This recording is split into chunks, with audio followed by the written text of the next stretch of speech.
Hello, everyone.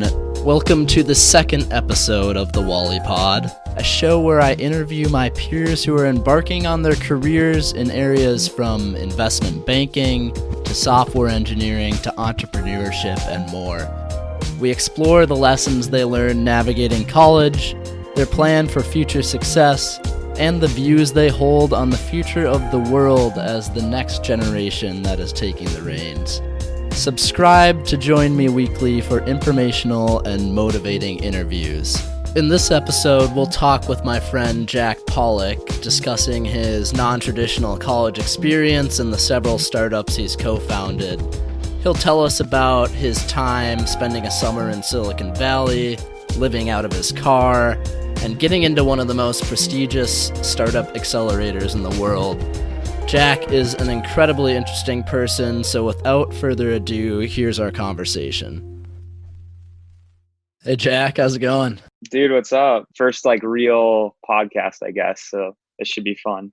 You've got an incredible story, and we've got several companies to get to, but I want to start off pre-college. Can you give us a brief bio of your pre-college experience? I know you moved around a little bit and how you ended up at Madison. Yeah, I guess I kind of had a pretty interesting childhood. There's kind of two sides to it.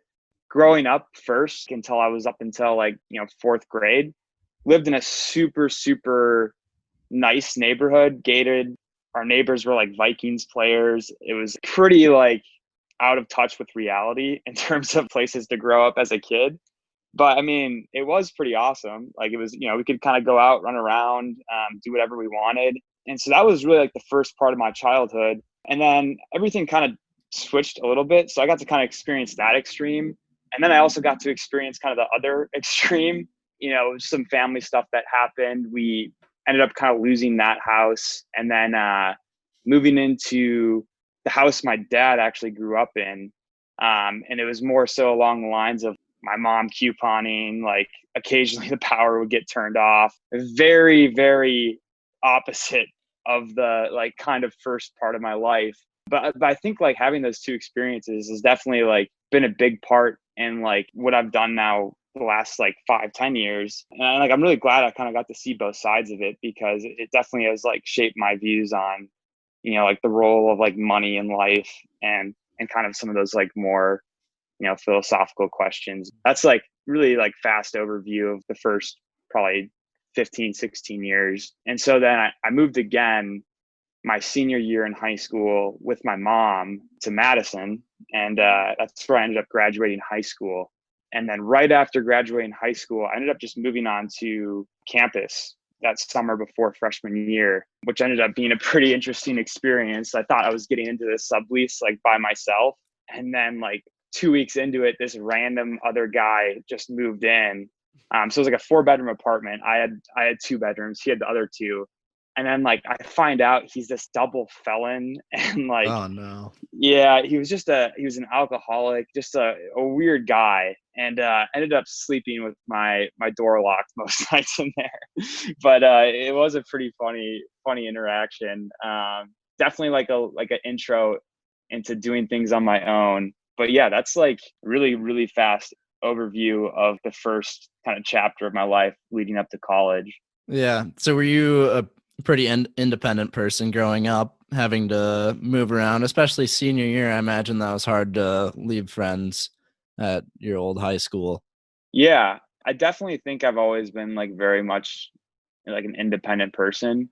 And it does start kind of in that first part where we were in that other neighborhood. I mean, it was a gated neighborhood. So as kids, we could just leave the house and go wherever we wanted and kind of run around. Mm-hmm. And it probably started back then, but then I think learning how to deal with just the nature of uncertainty, given moving and uncertain family conditions, definitely helped prepare me for the world of startups. Mm-hmm. Because every day, you really have no idea what the hell's going on. But it's also just kind of an exciting place to be. Yeah, definitely. So I'm interested to hear your answer to this. What were your career thoughts going into college when you came to Madison? Yeah, I mean, this might sound totally out of left field. In high school, I actually wanted to join the military, which like thinking back now, like I'm the last person in the world that should join the military. But I really wanted to be a Navy SEAL, which is kind of weird. And I kind of obsessed over that a little bit in high school. Like I would go swim before school started. I would like train for the little test. And there was a part where I was thinking like I might just join instead of going to college. But that kind of phased out a little bit. And I was like, okay, no, I'm gonna go to college. And kind of going into college though, my thoughts were still in that realm. I think once I started getting involved with Envoy, slowly realized that I would do terrible in the military. Why do you think that? It's just the world of like the startups versus like the military. It's like they're kind of polar opposites where it's like there's no authority, like there's no direction or rules. And ended up really kind of finding out like that's really like the space that I like to be living in. I probably would have been happy if I went that other route. I never probably would have known the difference, but I'm definitely glad I didn't now. Kind of like knowing myself a little bit better, if that kind of makes sense. Mm-hmm. Definitely. And yeah, we can get right into Envoy now. As far as I know, that was the first startup you were involved in. Yeah. So when I was living in that weird sublet on campus before my freshman year started, I wasn't like trying to get involved in a startup at all.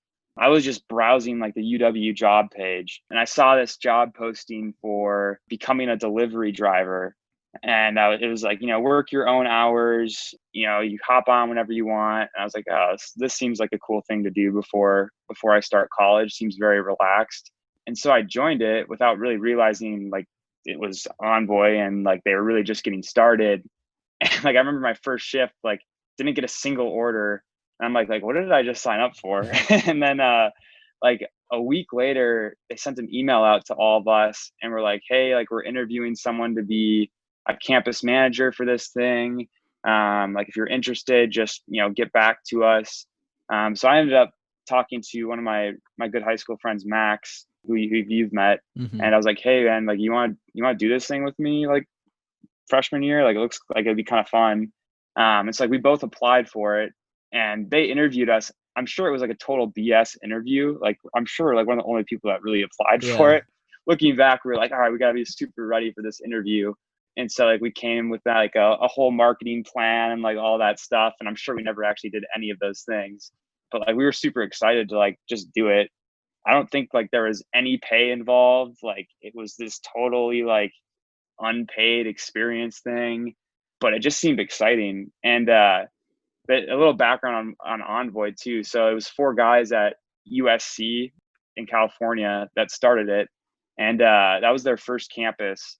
And that summer was like their first attempt at bringing it anywhere else. So like they were trying to bring it to Madison. So it was really just kind of like good luck that I was just on the job posting that day and saw it. But leading up to that summer, the reason that they ended up getting a little bit of extra traction was like Mark Cuban came to their campus and did like this talk and they got to do kind of an impromptu speech like on a stage to him.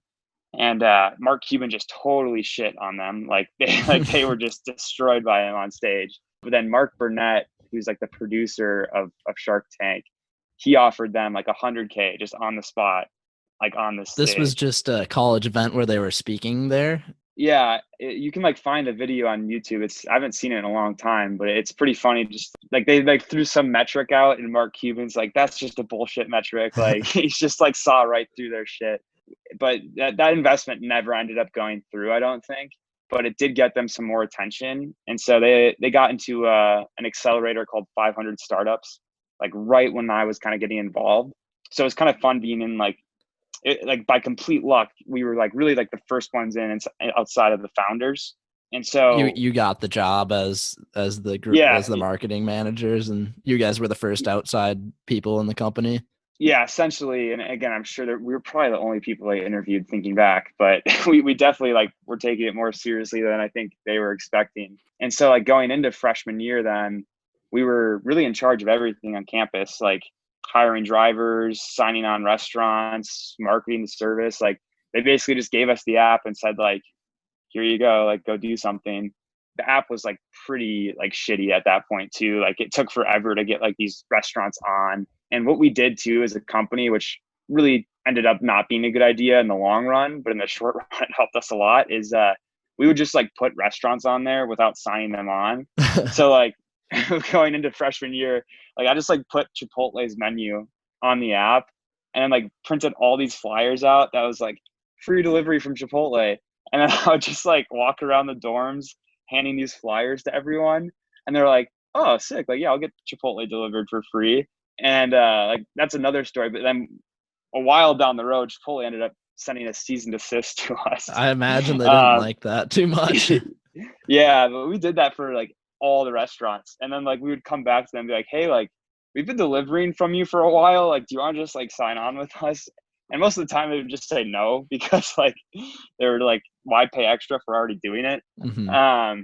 But yeah, that freshman year we were, we would flyer like 2 to 3 university buildings or apartments a day. And then we would just go sit at my my good friend Max's apartment and just watch orders roll in as the night would like get going. Like we'd open up at 4 and then like close at like midnight or something. And so it'd be just like super fun every night to see these orders coming in, and just like saw it really kind of take off over the course of that freshman fall semester. It'd be fun too. Like sometimes we'd have to like hop on our bikes and just go like start delivering orders. Thinking back again, it's like probably like one of the like most logistically like difficult businesses, delivering like food. We're all college students, like we're hiring college students. The founders are college students. We're all remote. Like none of us really know each other. And so like we probably had the worst customer service ever. Like we would have sometimes deliveries that would take like 3 hours. And like, oh yeah, sorry about that. Like here, just take a free delivery for your next time. Like, it somehow kept growing. So at this point, you had hired some other students to be drivers, and I imagine there wasn't any like special algorithm that chose who was gonna bring what deliveries. Did you just like text people to, hey, like go take this delivery? Yeah, so it would just show up on their phone, I think. I'm like trying to even remember how it worked back then. But I remember there was a part in the company where we would just manually attach an order to someone, like as it came in. So like we would just be like, oh, well, this person has a couple orders. Like, I guess we got to give this person one. So it was definitely like very like hands-on that first semester. But we ended up, so the founders of the company also ended up doing this at like 6 or 7 other campuses. And so we ended up turning Wisconsin into the best campus out of all of them, including USC. Yeah, so like we were doing more orders than they were, which was kind of fun. And based on that, then the founders, so like at the end of the semester, they again like told all these campus managers, hey, like we want to hire a few of you guys to lead expansion to more campuses, over this winter break. You can apply and whatever. So, Max and I did that again. And so we ended up getting that. And as well as like probably like 4 other campus managers that were just at different campuses.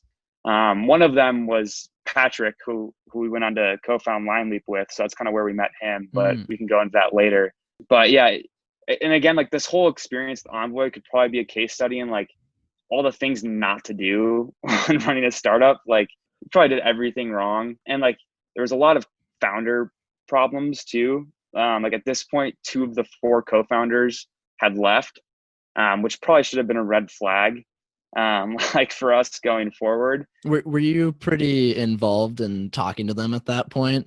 Yeah, super involved. Like we were talking to them, every week at a bare minimum. And then once we kind of got this new like promotion, I guess, we got a little bit of equity in the company.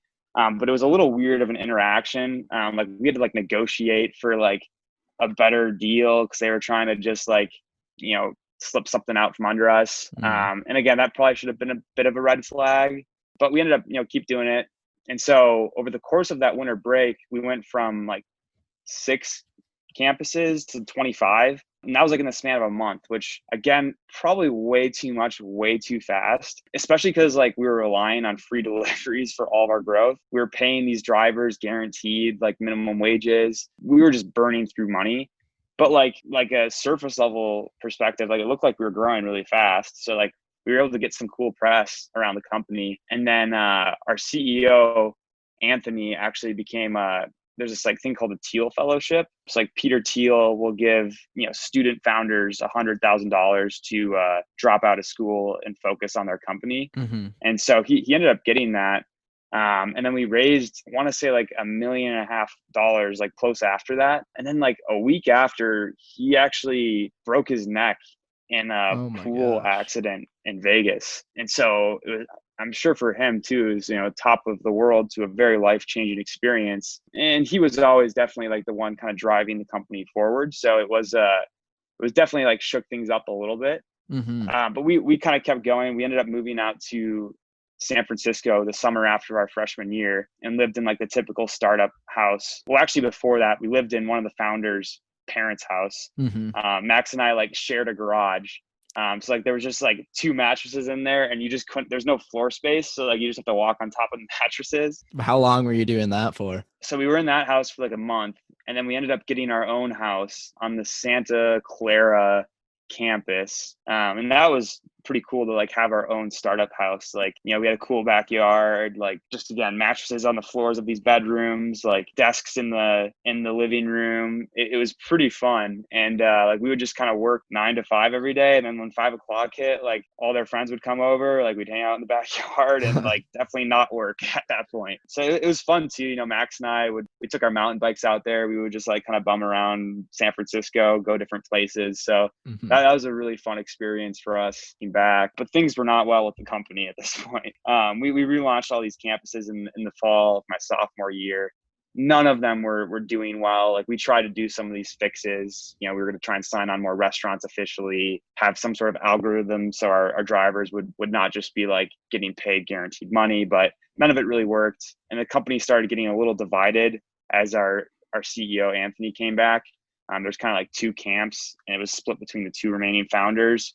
And there was just too many issues where it ended up just kind of shutting down. And like, yeah, it got like acquired, but it's total like BS acquisition. Like basically just gave the company to a service called Joyrun. Some of the people ended up continuing on and working for Joyrun, but that was really the end of Envoy. So it was like really this like crash course in the startup world. Anything that probably could have gone wrong did. So it was like really the perfect learning experience for us, like going into doing more of our own startups. And it was kind of nice. We got to learn kind of not on our own company. So like it really set us up well as we like started diving into new things. But that was the Envoy experience, kind of in a nutshell. That's so interesting. And when you guys raised that money, were you involved in the raising process? Was it Peter Thiel's fund that gave you guys the $1.5 million? I think they put in a little bit, but a little more on that. I don't think we were able to raise money from any VCs. Like everyone actually that looked at our numbers and saw like what was going on behind the scenes was like, hell no, like this company is not doing well. We ended up raising money from this, I don't even know, some random guy in Hong Kong. I don't know how, like I wasn't involved in the process, but I think he just invested money and then like no one ever talked to him. It was like the most hands-off like investment ever. I'm sure there's more to that story, but I wasn't super involved in the process. Mm-hmm. But yeah, that's kind of who we got the money from.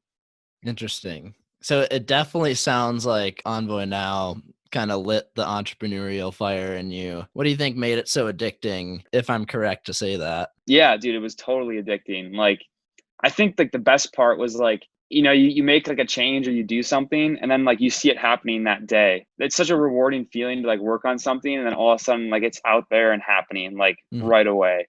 And I think that's like the feeling that I got like most addicted to. That was like, it was just so exciting. And like, especially like my freshman year in college, like go live out in San Francisco and like be in this crazy, weird startup house where we're just like on our own out in San Francisco. Like it was just so much fun. I wanted to like keep doing things like that. And yeah, I think it's like kind of when I realized like this is definitely what I want to be doing, like for good. And at that point, you had done a year of school. What were your thoughts on college? Were you ready to drop out, or were you still pretty into your education? Dude, I hated school so much. I remember like there were times freshman year where I was saying like, man, I just want to drop out and do Envoy, which one, that would have been a terrible idea. But I already really didn't want to be there at that point. But I did have like a scholarship to Madison. So I really didn't have to pay barely any tuition. And my thinking was like, yeah, I'll just give like minimum effort to my classes. Like I'll pass, I'll get my piece of paper or whatever. Yeah. Yeah. But like all 4.5, I guess, years in college for me, maybe 5-10% of my time went to school. Yeah. I mean, like I would never go to class. I would just study the night before exams. And then, yeah, I did all right though. Like it did kind of work. I found a good setup that worked for me, but yeah, I never really cared much for the actual classes. Mm-hmm. All right. So Envoy now,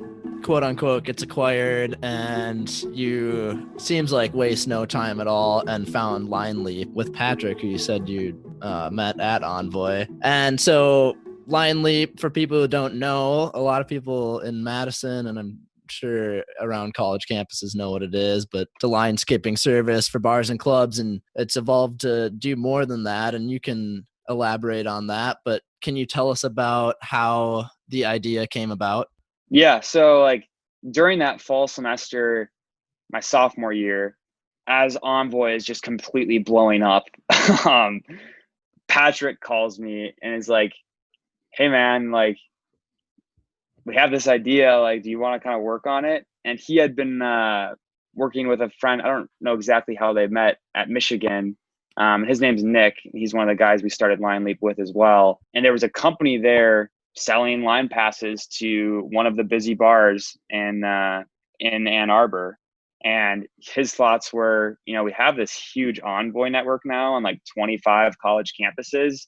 This seems like it's working here. Like we could probably just start doing this at all these other schools. And so it ended up being Patrick, Nick, Max, my friend from high school, and myself. And so we kind of started it like same time Envoy was like going down. So like it was like a pretty fast transition right into it. And like I remember trying to study for my finals that fall semester. But like I was in, what's that like really shitty, like weird building that looks like terrible on campus? It's like big, blocky, Like like humanities? concrete. Yeah, the humanities building. I was like in one of those classrooms trying to study for my finals. I was just like on all these like calls with these development companies because we're going to try and pay someone to make this app. Mm-hmm. And everyone was quoting us like $100,000. Like there's no way like we could have afforded building that.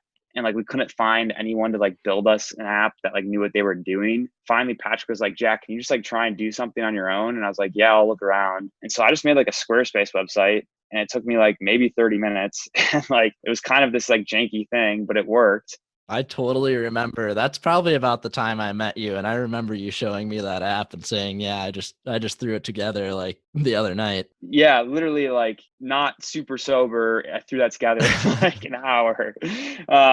And it worked though. Like that's what we used for probably 2 years. That website is still live. Like people still order on that website, which Yeah. like people don't know. It's kind of funny. We were like not focused. We were more focused on the relationships with the bars than like the interaction that was actually happening. And like the website, it's fast, it works. Like it's super easy to use.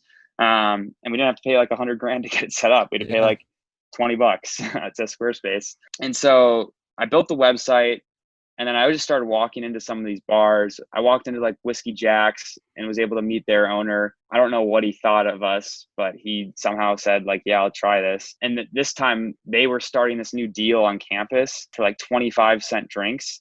And it was like the first weekend they were doing that, I think. And we had this email list for all 50,000 students that we had got during the Envoy days. And we abused that list for sure. Like we probably should not have had that. I don't even remember how we got it, but we got it from like some club president that like definitely shouldn't have given it to us. But anyway, so that the night before we were gonna like do a first launch with Whiskey Jack's, like let's just send an email out to every single student.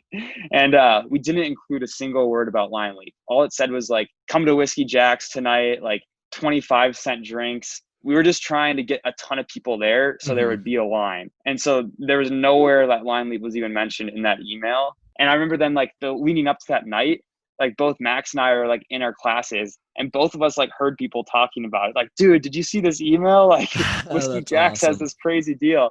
And like we're both just like texting each other like, "Oh shit, like this might get crazy tonight." And sure enough, like we were out there, like neither of us were like had any idea what to expect. And I don't even remember how we had the passes set up at that point, but it ended up just getting absolutely packed. Like we sold out of tickets that first night. And we're just like, oh man, like this could actually work. Like that just happened. Like people bought these and like got into the bar. And so that was like really the first time where it's like, okay, like, maybe this can be like, something. And so I ended up just like kind of doing the same thing with some of the other bars in Madison. I think I probably went into W like 15 times before the owner was finally like, all right, fine. Like, I'll try it. Like, stop talking to me. So what was that like? You walk in first time and they're just like, no, like we're not doing this. Yeah, pretty much. Like, and then like I'd come back like, hey, we just did it with Whiskey Jacks. Like, Yeah. and I'm pretty sure I put together like some janky like 1-page sales doc, which I don't even know what was on there. But yeah, and then just trying to like pitch him on it. But finally, he was just like, fine, I'll try it out for a night. But now they definitely love us, so it's worked out. But really, that was my spring semester in my sophomore year of college. And so we tried doing some things with other campuses that semester, which I don't think worked out. It was mostly just Madison at that point. And so that summer, we thought the most logical thing to do would be go after big cities rather than more college campuses. So I moved to New York. So I was like, yeah, I'm going to move to New York. We get on all these clubs. Like Max was like going into like Chicago. I went with him one time. Like long story short, did not work at all. At this point, you have a couple bars in Madison and Michigan, and that was it. Yeah, literally have a couple bars. We've done maybe like a few thousand ticket sales, but we're like, yeah, all right, we can go to these clubs. Like we'll take over. We'll do this everywhere. And so like I'm like 20 years old, and I like sublease this like the office of a 2-bedroom apartment in Manhattan, and it was just a super shitty space. And just like again, like and I forgot about this. We didn't have to pay for a bed. I ended up just like getting a 100-day free trial for one of those like online mattresses, and then I would just I just like used it and then returned it at the end of summer, just so we'd have to pay for a bed. But I was out there by myself for a little while. Again, it was kind of funny because it's like me, this like 20-year-old kid, like walking up to these clubs, like, hey, can I talk to a manager in here? I'm sure there's like, dude, get the hell out of here. Like, what are you talking about? And so Patrick and Nick ended up coming out to New York too. It's the 3 of us like crammed in this like little apartment, and one of the other people living in the apartment at this time just freaks out and like tells the landlord, says they're gonna evict us, and then all of a sudden we have like 1 day to like move out and like find a new place to live. And we're like, well, what the hell? Like we're in Manhattan, we have no idea what to do, and like we couldn't find anywhere. And so Patrick had this kid he knew that went to his school for 1 year in high school. I think he was from China. I think he was a foreign exchange student. And their family, he's like, I think their family just has like these investment properties in Manhattan. And so he texts them. He's like, hey, Gene, like we're in New York and kind of need a place to stay. Like, can we stay in your family's apartments? And he was like, I think like long story short, was like, yeah, sure. Like, why not? And he was there for the summer too. So we went from living in this like with 1 bed and 3 people in this like office of a 2-bedroom. And then we went into this crazy setup where it was these 2 apartments that were connected with this massive balcony overlooking like Rockefeller Plaza. And so sweet. It was like the nicest apartment I've ever been in. And so like, and we didn't pay a dime. Like it was just free. And we got to live there for free. Awesome. And like I remember like one morning, like I'm in bed, Patrick's in bed next to me in the other bed. And all of a sudden, like it's like 6 a.m. and Patrick's just like, Jack, is that Ed Sheeran? And we were just like, I think that's Ed Sheeran. We're just like being woken up by the Today Show below us. And it's just like Ed Sheeran, like serenading us as we wake up. That is awesome. Yeah, it was pretty fun. Again, long story short, did not work at all. Like we didn't get a single bar or club to like even remotely talk to us. Really? And were you working on it every day? Were you trying to get bars and clubs every day? Yeah, we got like little city bike passes, and we just bike around trying to like go into these places just cold and trying to talk to people. I remember like a couple of nights we would just like be out till 2 a.m. just going up to doormen and asking them like, hey, who can I talk to here? And again, I'm sure they're like, yeah, talk to Bob, get out of here. Like, and like in the meantime, we're probably like, oh, this is going great. But yeah, it did not. I mean, that had to have been pretty demoralizing. Were you thinking about like giving up on the idea at that point? No, honestly, we never really thought about it that way. It was always like, oh man, they're missing out. Like as soon as we get in touch with this owner, like he's going to love it. It's like, definitely a little delusional, but like we somehow never felt that way. But what we ended up doing is Patrick and I were like, okay, like we need to get out of the city. Like, let's just go try and visit some college campuses. So we ended up like taking the train out like 30 minutes north of Manhattan to this like sketchy car dealership that we had found online. And it's just this like very salesy, like sketchy guy, like selling us a car. And like, we're just like, yeah, whatever. Like, we'll just buy it. We used like, I think it was basically the last of our money to like, just give this guy like $4,000 in cash and just got a car. Which was also like a total like piece of shit. I'm pretty sure the check engine light came on as we were like rolling out of like the dealership. But like the idea was like, all right, we'll get this car, we'll go drive around all these campuses in the Northeast and just talk to bar owners on college campuses. And so that's what we did. We went everywhere from like Penn State to West Virginia. We ended up going up to Maine just more for like a little break, just to have fun. But we ended up getting on, I think, the best bar we have right now still, which is Champs at Penn State. So it ended up being super, super valuable. And we would just sleep in the car. One of us would take the driver's seat. One of us would take the passenger seat. And then we would like YMCA has this thing where like you get your first day there free. So we would just find a new YMCA like every day and just like go shower and stuff. Take a shower. That's awesome. Yeah, dude, it was a janky set. And then we'd like sleep in the car just wherever we could. And this car that we bought must have had like, it had like the weirdest alarm system on. So like if you like just bump the car at night in a weird way, it would just like start blaring with this like aftermarket like horn.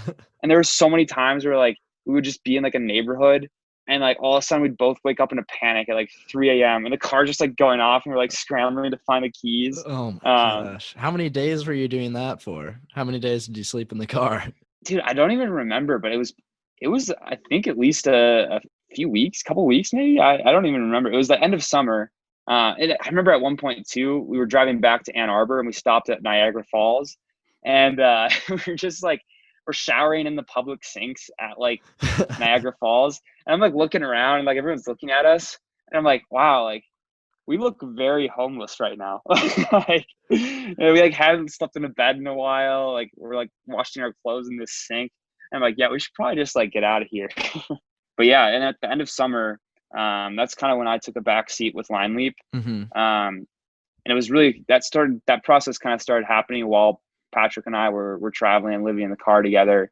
And it honestly was probably like a bit weird because like we were having these talks like while we're like 2 feet away from each other. So it's like we just like had no space, like we couldn't actually go think like on our own. But at the end of the day, like I think it made sense. Like I kind of wanted to like have my own thing, kind of get back to like a little bit of like the messy stage of an early startup. And it ended up like we're all like still best friends. I help out with LineLeap all the time still. I mean, I like, don't do anything really day to day, but like I'll help them here and there. But yeah, we somehow like figured out something that works super well, and we're all still super great friends. And that's kind of when I took a backseat and moved on to the next thing. Yeah. So was it that you just wanted to kind of be on your own, start a new project, or was it kind of just hard working with a bunch of different people running that company? I think like thinking back, I was definitely just like a little shit. And I think like Patrick definitely coerced me into like starting my own thing. But I think it says like a lot to like all of our maturity where like within like 2 days we had something figured out really well that everyone was happy with.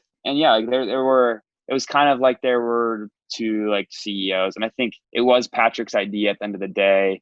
And I felt okay kind of starting something else and moving on. And I still have, some ownership in the company, and like we're still all best friends again. So like it wasn't this like weird interaction. It was very like mutual, and everyone was happy with it. And you're not that involved anymore, but tell us where LineLeap is at today. I know it got into Y Combinator last year, and for those who don't know, that's one of the most well-renowned startup accelerators in the US. Yeah, so like honestly, it was like a mixture of like the best feeling and like the worst feelings ever, because one, like I still had ownership in the company, so I was like, hell yeah, like this is sweet. But then like I was also just like banging my head against the wall trying to figure out my own stuff.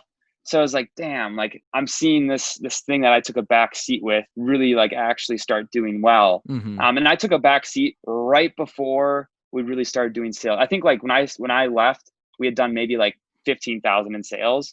That next fall, we did like over 100,000. So it was just like I left at like the most pivotal point of the company, Yeah. which was like in terms of motivation, it's like it's been freaking awesome because basically everything that they've gone on to do, it was always like, all right, well, now it's my turn. Like I got to go figure out how I can go do this. And it's definitely been like a journey to kind of follow that path, but it's been nice to have someone like that to follow. Yeah, I imagine that was hard, but I could totally see how it'd be a huge motivator. Yeah, and it was like honestly like the worst feeling in the world too because like I mean we're all in college and like all of our friends obviously are very in the realm of knowing what LineLeap is. Mm-hmm. So it's like everyone knows this thing. It's like it's a cool thing to know about. And I had to feel kind of like a dumbass for a little while just because I had left it and everyone liked to talk about it. But again, it was like a weird feeling because it's like I still was kind of part of the company, but I was also at the same time trying to figure out my own stuff.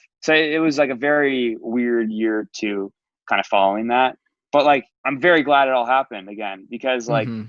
it's been very, very like pivotal in terms of like my own like development and like figuring out like kind of what I wanted to do and leading up to like everything that I'm doing now. It was super important. So I'm very like thankful for for those guys and like we're all again still great friends. But yeah, that was kind of the end of LineLeap for me. And it only took you a year to get another company into Y Combinator, but we'll get to that after LineLeap. I think Cork Drinks was next, right? Can you tell us about that? Yeah. So while we were in New York, there was this guy we met at one of the bars who had this company called Hooch. So if anyone knows what like Movie Pass is, it was like that. Like you pay $10 a month and you get to go get one free drink every single day at any of the bars that are on this app. And we like had pitched him on like LineLeap and he's like, no, that's never going to work. Like we tried that once. Like it's a dumb idea.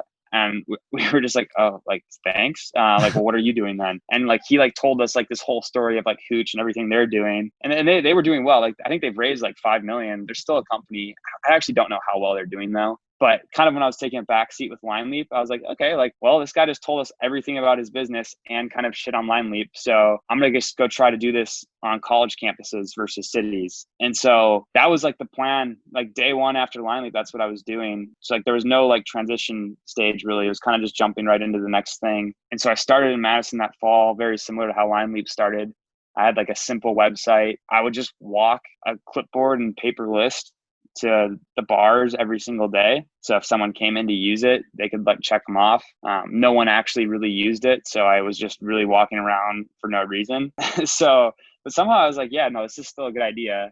And after that fall, so this is going into the spring, summer of my junior year, I was looking for someone that could actually build an app around this just because the website and paper list was really a pain in the ass and also just not working very well. And so I had been looking for a long time for someone that could do something like this. And eventually I found someone through like a friend of a friend. And then it was his friend from back home in Boston.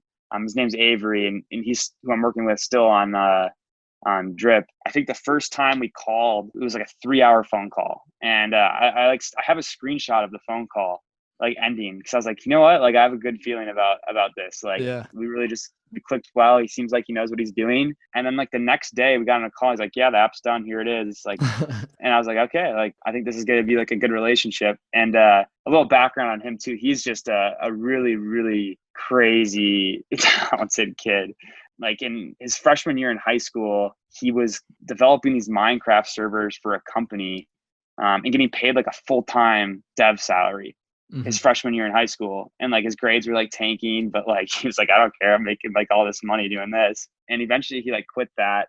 And then I think I got in touch with him right around the time when he was dropping out from his first semester in college. He went to this like programming school in San Francisco for about a semester before dropping out. And that's right when we got in touch.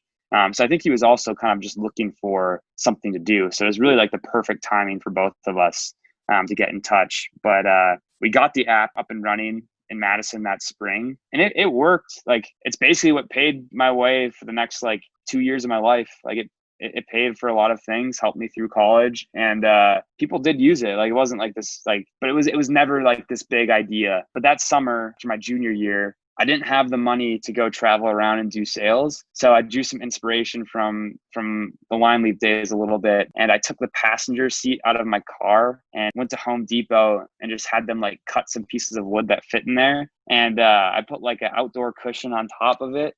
And I built this like little like bed in my small like 4-door car, which is pretty funny photos of it. And I kind of lived in it that summer. My whole way of thinking was I need to get out to Penn State and get the bars on there that we have for LineLeap. I didn't have any meetings set up. I just made this car in my bed and just sent it out there, hoping that the owner would be in town. And he was. I just walked into the bar when I got there. It was like an 18-hour drive. He was there when I walked in, sat down, talked to him. And I think, I don't know if it was like just because like we had done stuff before with LineLeap and like had known each other or what, but he's like, yeah, like I guess we'll try it. And I was like, okay, cool. Like, and then I went back to Madison. That is just a one stop trip. You didn't want to stop anywhere else. Yeah, thinking back, I was just like, yeah, I just gotta get Penn State. That's pretty funny. Yeah, super weird. And I ended up going back out there, I think a couple times that summer. So I was just driving all over the place. And then I had this guy I got in touch with at Iowa State. His name was Kyle. He worked for like a group of bars there. So we also got it up and running at Iowa State. So I was kind of driving between like the two places that made the least sense in terms of like geographic locations. Like I was driving between Penn State and then Iowa State. And that was like my path. I would just go back and forth. So then the fall semester of my senior year, we like launched Madison, Penn State, Iowa State, and it like went well. People used it. We were able to like make some decent money running it. Oh, and another thing I forgot, when I was living in that car, in terms of like showering, I had a little more advanced strategy than the YMCA. Since there's Planet Fitnesses everywhere, you can get this like all-inclusive pass for like $20 a month, and they're open 24/7. So like I would just like sleep outside Planet Fitness and like run in there whenever I wanted to, and then like use McDonald's for Wi-Fi. Probably easier than finding and signing up for a new YMCA membership every day. I was living a life of luxury at Planet Fitness. So how many users did you guys have then that first year with those 3 colleges? We had over 1,000 people sign up, but not everyone stayed on forever. At the peak, the company is maybe making like $4,000 a month, which, like, don't get me wrong, like that's nice money, but it really isn't like groundbreaking startup world money. And so I kind of knew I was going to have to find something else to like get excited about, because at this point I really wasn't that excited about Quark. It was more so like keep it running just to fund new things, which was really valuable. Like we were able to put all of that money into trying out new ideas without having to raise like any angel money. So it was like a super, super important piece to all of this. But in terms of things I've worked on, it's like probably like the most frustrating and like least excited I've ever been about anything. It was kind of like this necessary thing though that had to like stay up and running. But yeah, that was Cork. How did it end? And I think you have told me you passed it on to someone else, maybe at the end of the semester, basically. I tried to, but actually, like, it's kind of funny. I mean, Cork is still up and running, and there's people that use it to this day. I totally, like, we forget about it, Avery and I. And now and then I'll just, like, go on the dashboard we had for it, and we're like, oh, like, shit, like, someone actually just redeemed a drink this week. Oh, that's funny.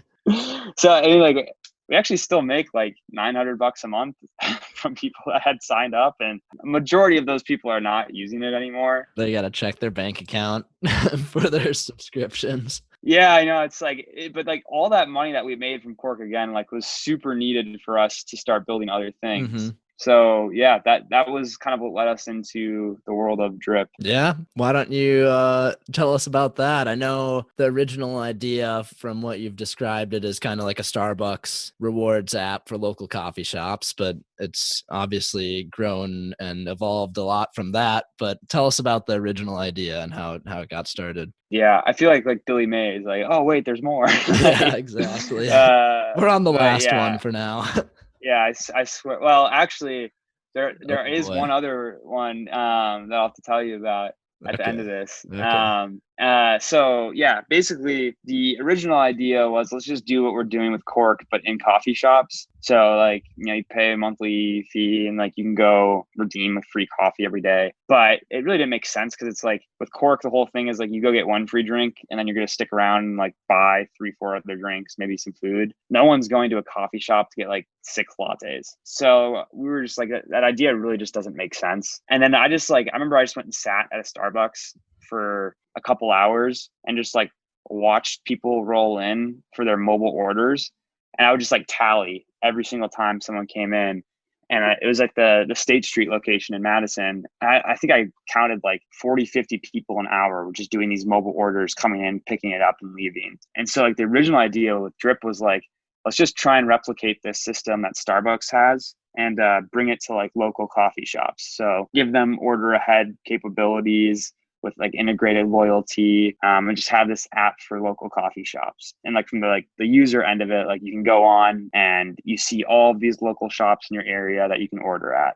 And the original idea too, we were integrating the rewards. So like no matter which local shop you spent money at, it would go to one loyalty program and you could like redeem it anywhere. So it was kind of like turning the local shops into like their own little chain, which they were all pretty hesitant to do that anyway, but it somehow kind of is what we did for a little bit. And so we did that for a while. And again, this is where like LineLeap was really helpful as an example. So like LineLeap also had won the business competition on campus, and they just give you like $15,000 grant, which is super nice just to get free money like that. We just kind of scrambled to get an app together for this. And then again, I just cold walked into all the coffee shops in Madison, and we ended up getting on quite a few actually, and having people start to use it, like leading up to the week of Transcend, and we ended up winning that again for it's kind of like a back-to-back win for us. So we got that money again, which was really helpful. And then we did that really through the next summer. I, tried talking to more and more coffee shops, but the more places we were talking to, we kept hearing like the same thing from every single owner. And it was along the lines of like, hey, like this is cool. Like our customers like it, but it's like one more thing we have to worry about. Like we have our menu that's at our register, which we have to update. We have the menu on these like apps that we have to update. And like there's all these pricing differences. We have integrations for like employee scheduling. It was just like they were using like 5 to 10 of these different apps just to run their business. So it was just like expensive for them, like super clunky to try and like stitch it all together. And like they told us that for a long time. And so it wasn't like we just like instantly were like, oh yeah, like this makes sense, we should do this. But finally, like we got to a point where it was like, we're hearing this from everyone. Like, why don't we just try and build like some sort of all-in-one system? And so that's what we did. And that kind of came about last September. So not a super long time ago. And really the original idea for it is still what it is today, is not just a coffee shop, really any kind of counter service, quick service restaurant can come to us, and it's the only software they'll ever need to run their business. So we'll do everything. And obviously like that's a massive product. So, day one, we were thinking like, man, there's no way we can build this all on our own. Like we might need to go try and raise some money before we like really dive into this. So that's what we tried. I went out to Boston a couple times, and I had just been cold emailing investors again, trying to set up these meetings, and no one was interested at all. And I think in their eyes, it was like, okay, there's this like little like 20-year-old kid and then this like other 23-year-old weirdo like coming in here saying that they're going to take down Square. Like, okay, like sure, get out of my office. But like they were nicer. It's you always get the same response from like uninterested VCs. It's like, oh yeah, just this is cool, like keep us interested as you grow. Because no VC is going to tell you just no straight up, because if you do end up doing something, I'm sure they want to actually talk to you. Long story short, we could not raise any money. And so I went back to Madison, and I just called Avery and told them, hey, one of our coffee shops, like I just talked to them. They want to launch with this like tomorrow, like next week. Like they're down to start using it and testing it out. Like, do you think you could get something simple together? And he said yes. So then I went and actually talked to the coffee shop after that. Right. You had like a basically demo built already? Yeah, we had a bit of a demo, but like it wasn't fully functioning quite yet. So like we weren't able to like launch with anyone. But I just told Avery, like one of the coffee shops did want to launch, and he's like, okay, like I can try and finish something. And then I went back and just talked with the coffee shop, like, hey, like we have something ready. Like, do you want to use it? Mm-hmm. And then they're like, thank God, they're like, yeah, like we'll try it out. And then for the next 2 months, I kind of just lived in that coffee shop. And like it was a daily cycle of like them telling us like, okay, it'd be great if this worked like this, if we could move this thing around here. And how it would work is like I would be in there from like 6 a.m. till like 5 p.m. I would then like design things after that. And then Avery would stay up all night until like 6, 7 in the morning coding. And then I would go back the next day with all these updates. So like for them, they were getting this like really crazy experience of like getting a custom POS built for them like instantly, which was like really cool. And like Avery's also like a complete like psycho for like being able to build all this on his own. And it slowly just kind of started piecing together. And then another reason Cork ended up being super helpful is because there was this chain of coffee shops in Iowa that our rep Kyle had gotten us in touch with. So I drove out there and I was like, yeah, like we got this really cool point of sale, like it can replace Square. And I'll have to ask them one day. I have no idea why they like said yes to using it. They have like 4 coffee shops, pretty busy places, like high volume shops. But they were like, yeah, like we're down just to like do this. And I was like, okay, cool. I suppose that's when you know you found a real problem and you have an Yeah. idea that's really going to help these companies out. Yeah, definitely. And I think it's like every single owner we've talked with to this day is still having those same issues. So we launched with them and then some other places in Madison too. And that's really like pre-COVID, we were able to, I think, get like a pretty decent amount of volume through the platform. And so then I just decided to apply to YC. I filled the app out in the morning, took a couple hours. I just sent it in. But we had actually like really good numbers at that point. The product wasn't fully done yet, but it was definitely looking good. And then, you know, we got our interview scheduled. And so leading up to the interview too, like, you know, they say you're supposed to practice and, you know, do some mock interviews. Well, actually YC encourages you not to do any mock interviews. So we did one like 20 minutes before the actual interview. We definitely were underprepared for our interview. And I just didn't look at who anyone was going into it, just so like I didn't like hop on this call and like freak out like, oh, that's this guy, he's like this person.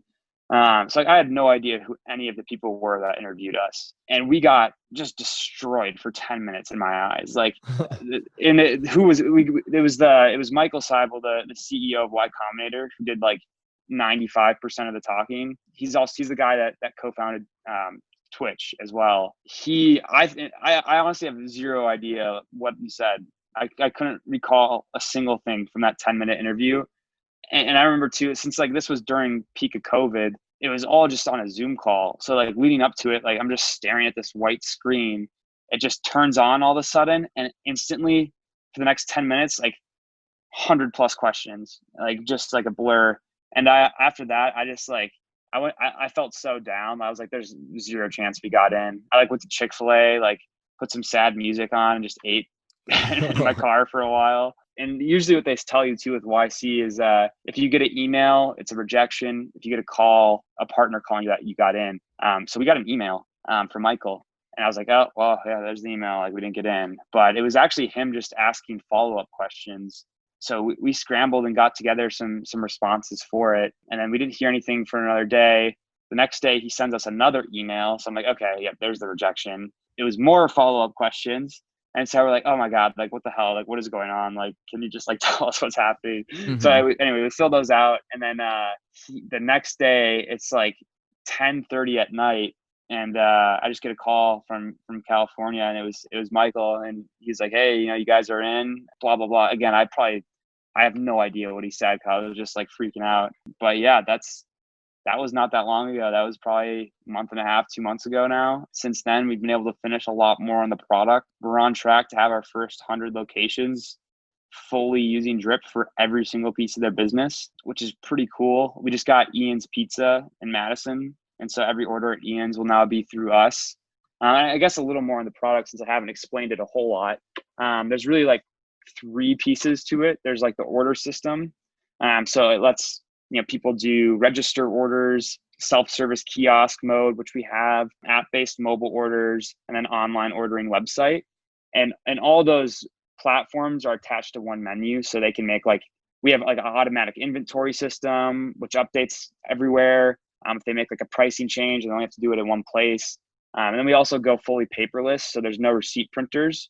So all of these orders just get sent to one tablet that's like in the kitchen as they're preparing these orders. So like that's the order system. And then for like the customers too, it's nice because they earn loyalty everywhere. They have all these cool options. And then we have like the management side of things, which does everything from like employee scheduling, payroll, accounting. So it's like a QuickBooks replacement for restaurants, like loyalty, marketing, all that kind of fun stuff just to like operate the actual business. So like there's like an employee app with like a messenger and like schedule, all that.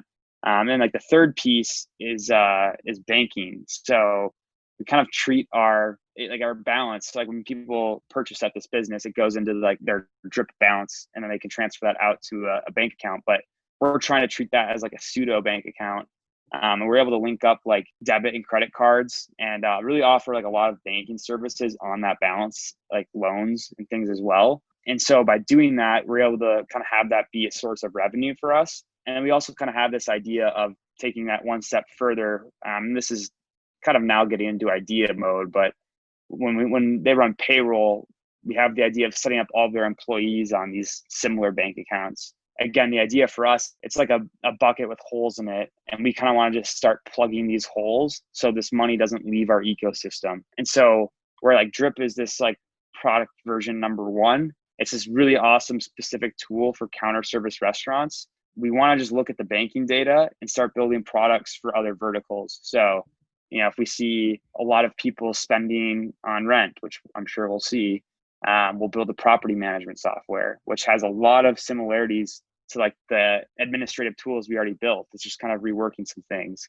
We'll build a very specific product for sit down dining. We'll build one for bars. We'll build one for salons. We'll build one for all these different types of use cases. And every time we do that, we'll start from square one, where it's just walking in, talking to these owners, figuring out what they don't like about their current systems, and then building them like a very, very specific tool that's exactly what they want.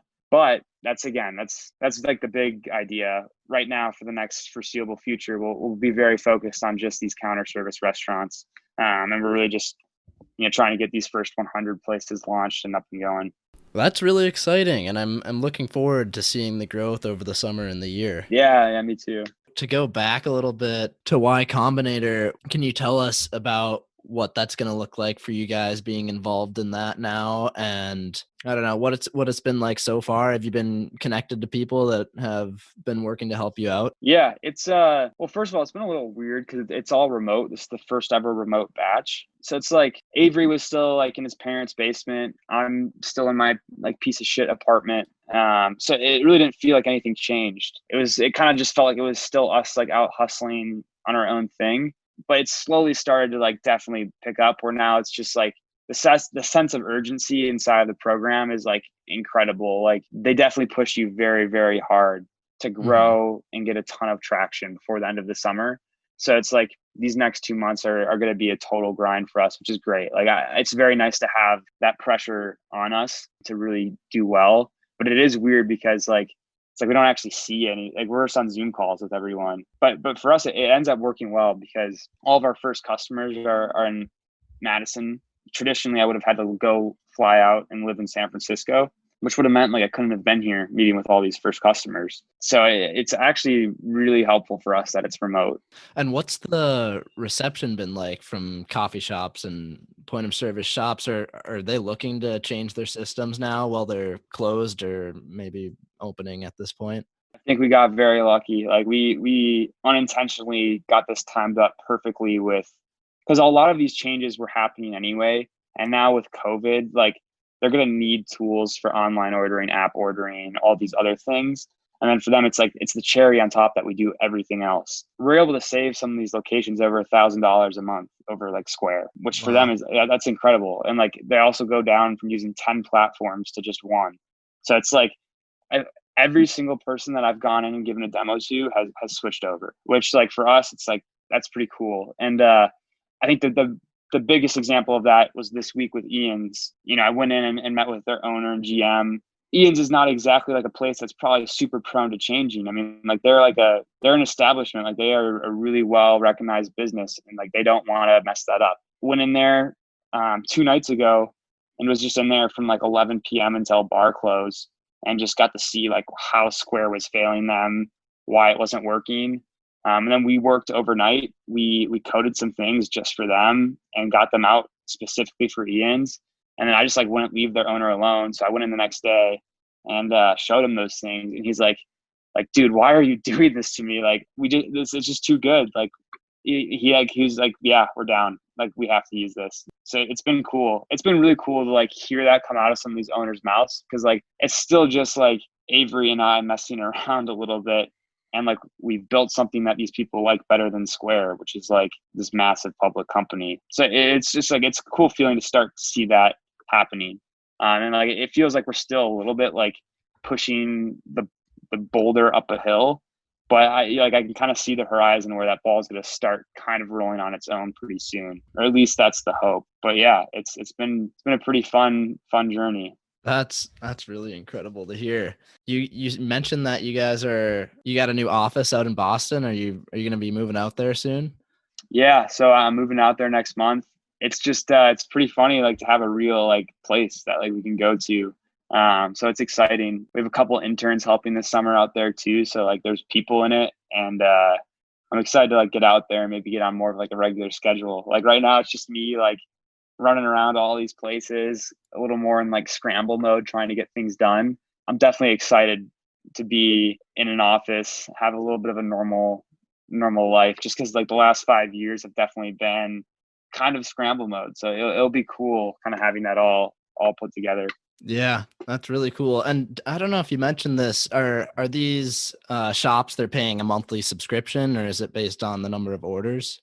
Yep. So we have a very low monthly price for these shops. It's $100 a month flat rate, so they can have unlimited employees, unlimited usage, and then we make our money on what we process. So every time money goes through the platform, we make money on that, and then our banking features are what make us money as well. So again, like we really want to just push to have as much money in our ecosystem as we can, and then incentivize these people to use some of these banking tools too.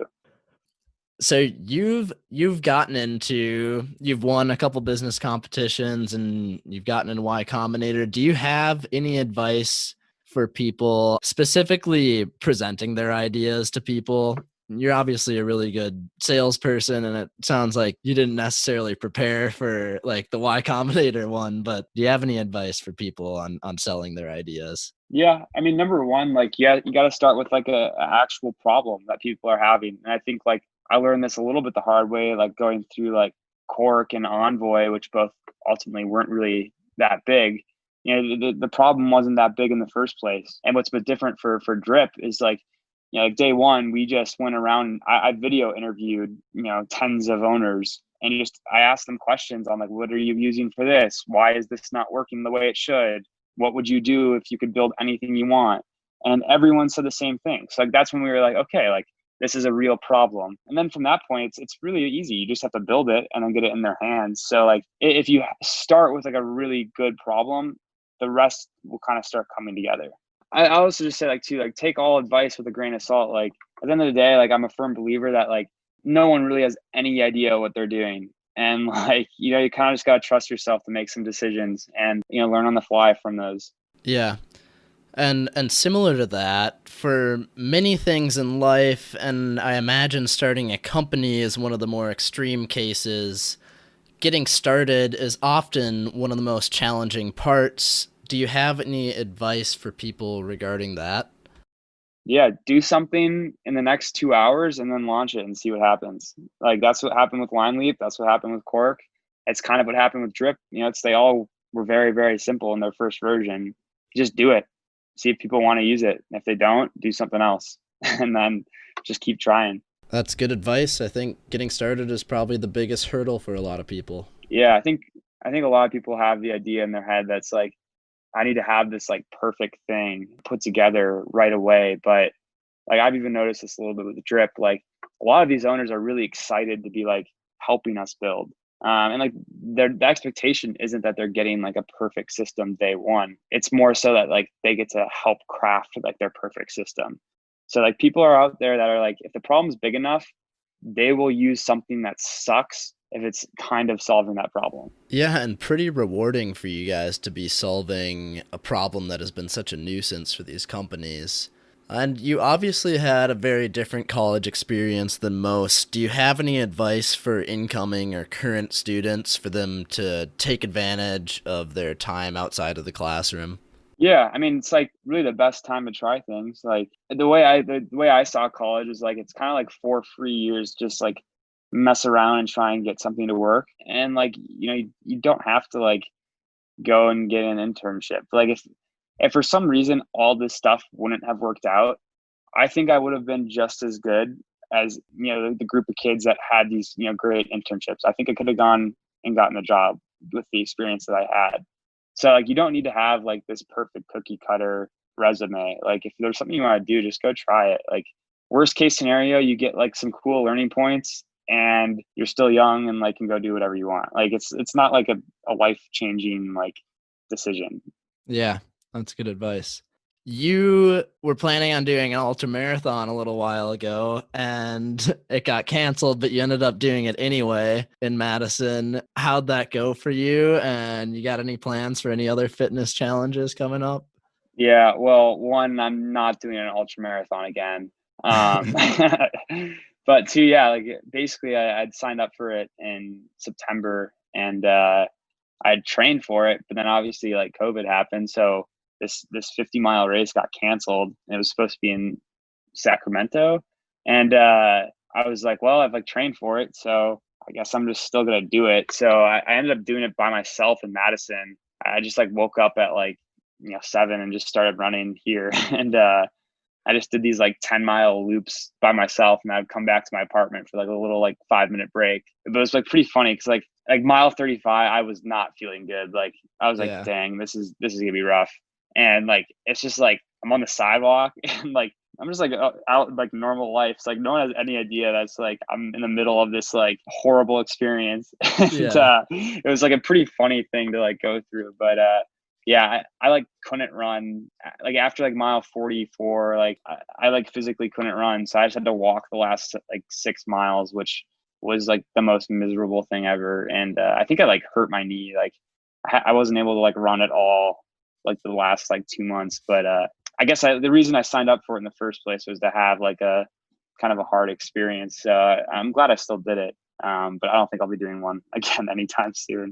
I can't imagine. I think so much with races, people just drive off adrenaline for probably most of it. And I imagine that's really hard to get without having cheering or people to race against. Yeah, dude, there was none of that. Like I just like came back to my apartment, would eat like I think I ate like rice and chicken that day. It was just like this sad meal. Like I was like by myself, like just trying to like stay like alive, and it is.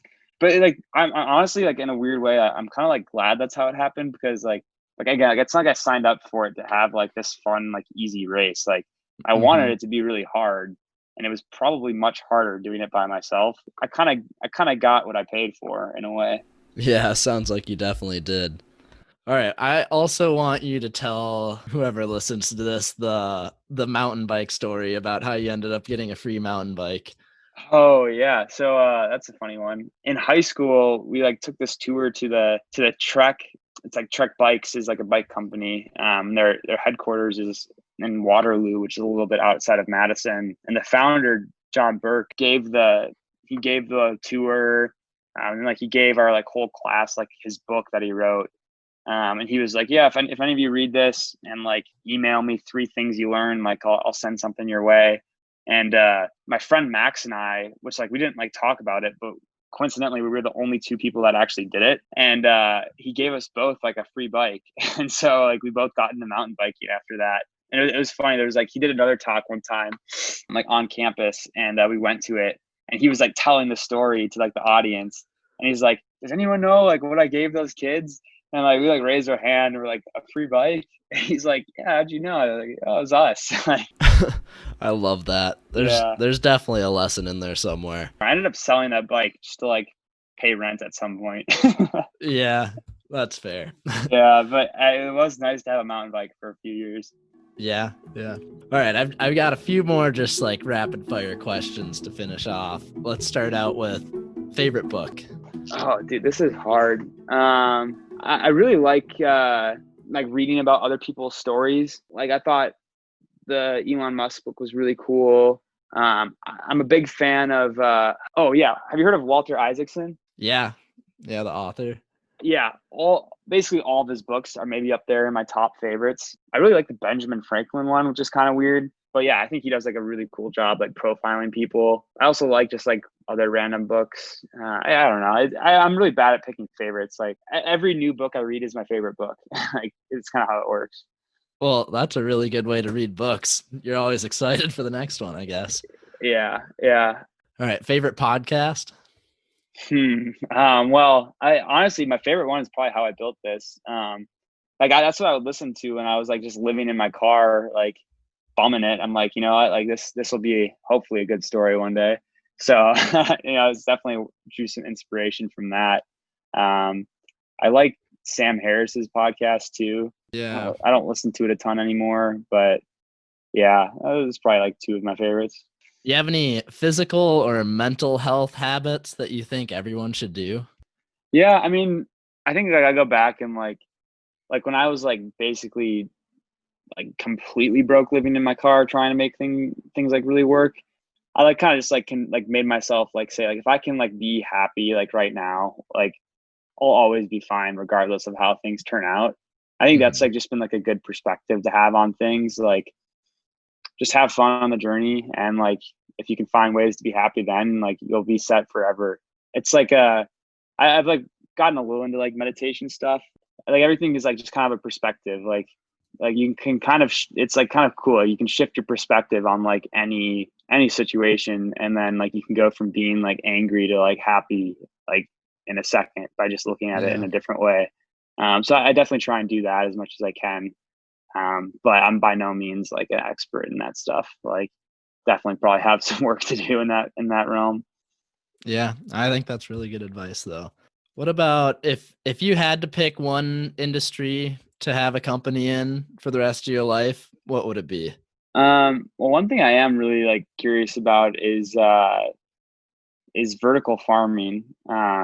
It's like definitely something I want to try and get more into. We have an advisor that was helping like run this vertical farming startup, which is I think they just raised like a round of funding, but it's definitely seems like it's a cool space to be in. I have like cool ideas around it. Would definitely like to like learn more. Again, it's like I'm not an expert in anything that's going on in that field, but it just seems cool, and seems like there's a lot of promising stuff going on. Yeah, yeah, I think so too. I've seen just a little bit about that, but I think there's going to be a lot of innovation in agriculture, I imagine, over the years with populations growing so much. Yeah. If you could have dinner with 3 people, dead or alive, who would you have dinner with? I like Benjamin Franklin. I would probably Mhm. want to have dinner with Benjamin Franklin. Elon Musk is definitely one too. Like I don't know, I've like personally like drawn a lot from his like journey to try and like learn. The third one, I don't know. That's like it's like I would almost want to save it and like like Yeah, put a lot of thought into that last one. So I think that I would just save it. that's all right. Maybe a few years down the road, we'll do another podcast and I'll ask Yeah, you who that additional person is. yeah. I'll save it for then. What's your best tip for making the world a better place? I don't know. Like I think people do get caught up with like the idea that like they have to change the world. I think I don't remember who said this. Maybe it was Elon Musk or someone else, but it's like you don't have to change the world to do something that is of value. Like if there's a group of people out there that like find value in what you're doing, like that's great. Like, that is changing the world. for those people. Don't get discouraged if like you're not building rockets to Mars. Like, you know, like not everything has to be that big to be of value. And like maybe it's not even starting a company. Maybe it's doing something else. Like, you know, there's ways to bring value to people. Just I think this was Elon Musk that said all this, but like just try and build things that are valuable, and it will help someone. Yeah, that's good advice. And I think that's a good spot to end it. If people want to know more about Drip or about you, do you have a spot where they can go look for that? Yeah, so I mean, you can learn about Drip. You just go to startdrip.com. That's our website. It has all the info on what we're doing there. And if you want to learn about me, I guess this podcast is probably like a good resource. True. Well, thank you so much for coming on today. Really appreciate all the time you took. Yeah, definitely. It's been fun, like even like just like remembering kind of all the things that had happened in the past. But it's been fun just talking about it. Thanks for listening. I hope you enjoyed. I'll be releasing a new episode each week, so please subscribe and rate the podcast. It's really helpful for me as I try to expand to more listeners. I'd also love to hear any feedback or questions you may have. My email is in the About section of the podcast. I'm Wally Estenson, and you've been listening to the Wally Pod.